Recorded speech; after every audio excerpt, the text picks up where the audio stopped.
Indépendamment de cette reconnaissance par l'autre, il faut quand même dire une chose, nous pratiquons les mêmes rituels, nous possédons les mêmes symboles, et chacun ouvre ses travaux au nom de la franc-maçonnerie universelle.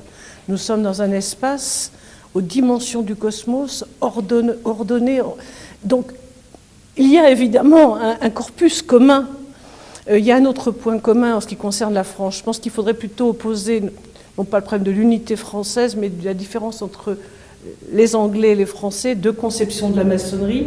Et il y a par contre quelque chose de très important qui relève de l'initiation des femmes, c'est que la France est quand même le seul pays d'origine maçonnique, dès le XVIIIe siècle, qui va initier des femmes. Elles vont avoir une histoire extrêmement peu connue, à travers les loges d'adoption du Grand Orient de France au XVIIIe siècle. Par contre, au moment de cette période rayonnante du XIXe siècle, la maçonnerie féminine disparaît jusqu'à l'initiation de Maria de Rheims.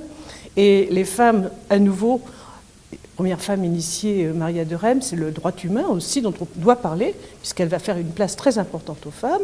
Et puis, la naissance des loges d'adoption auprès de la Grande Loge de France dès 1901, qui donneront à terme la naissance de l'obédience féminine, nous sommes quand même la première obédience féminine au monde, avec nos 14 000 membres, et nous avons donné naissance à de nombreuses obédiences en Europe et en Amérique.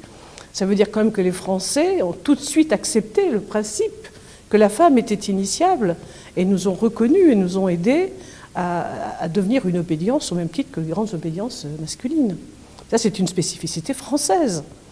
Je pense qu'entre le partage des rituels, le partage des symboles et cette spécificité française, il y a matière, je pense, à voir quelque chose qui est sous-tendu, qui n'est pas visible, mais une certaine communauté quand même d'ouverture d'esprit des francs-maçons français.